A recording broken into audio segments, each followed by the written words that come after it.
Bismillahirrahmanirrahim. Assalamualaikum warahmatullahi wabarakatuh. Perkenalkan, nama saya Syahrul Muhyiddin dengan NIM 18210411025. Pada kesempatan kali ini, saya akan membahas tentang prosedur pengadaan barang dan jasa pemerintah melalui penyedia. Nah, pengadaan barang atau jasa pemerintah yang selanjutnya disebut dengan pengadaan barang atau jasa adalah kegiatan untuk memperoleh barang atau jasa oleh kementerian atau lembaga atau satuan kerja perangkat daerah atau instansi lainnya yang prosesnya dimulai dari perencanaan kebutuhan sampai diselesaikannya seluruh kegiatan untuk memperoleh barang atau jasa. Dalam hal ini, proses yang dimaksud diatur dalam Peraturan Presiden RI Nomor 16 Tahun 2018 tentang pengadaan barang atau jasa pemerintah. Nah, mekanisme prosedur yang berlaku yaitu secara umum pengadaan dimulai dari perencanaan, persiapan pengadaan, melakukan pengadaan atau melalui pemilihan penyedia, pelaksanaan kontrak dan serah terima barang atau jasa. Jenis pengadaan barang atau jasa pemerintah sesuai dengan Perpres 16 tahun 2018 dibagi menjadi 4 kelompok besar. Yang pertama yaitu barang, yang kedua pekerjaan konstruksi, yang ketiga jasa konstruksi, dan yang keempat yaitu jasa lainnya. Nah, selanjutnya yaitu cara pelaksanaan pengadaan barang atau jasa pemerintah. Cara pengadaan barang atau jasa pada PBJP secara garis besar dibagi menjadi 2 kelompok, yaitu melalui swakelola dan melalui pemilihan penyedia.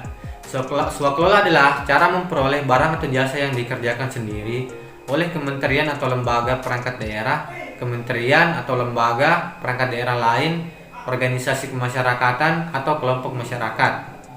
Nah, sedangkan pemilihan penyedia, pengadaan barang atau jasa melalui penyedia adalah cara memperoleh barang atau jasa yang disediakan oleh pelaku usaha.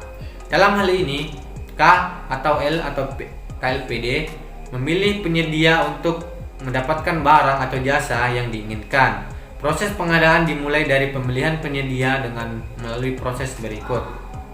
Yang pertama yaitu persiapan pemilihan penyedia, yang kedua perencanaan pemilihan penyedia, yang ketiga melakukan pemilihan penyedia, yang keempat pelaksanaan kontrak pengadaan, yang kelima pengawasan dan pengendalian pengadaan, dan yang terakhir penyerahan hasil pengadaan.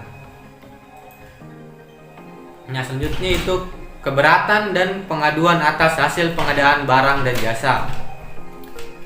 Peserta pemilihan yang memasukkan dokumen kualifikasi atau penawaran yang merasa dirugikan baik secara diri maupun bersama-sama dengan peserta lainnya dapat mengajukan sanggahan secara tertulis apabila menemukan yang pertama, penyimpangan terhadap ketentuan dan prosedur yang diatur dalam peraturan presiden ini dan yang telah ditetapkan dalam dokumen pengadaan barang atau jasa. Yang kedua, adanya rekayasa yang mengakibatkan terjadinya persaingan yang tidak sehat dan atau adanya penyalahgunaan wewenang oleh kelompok kerja ULP dan atau pejabat yang berwenang lainnya.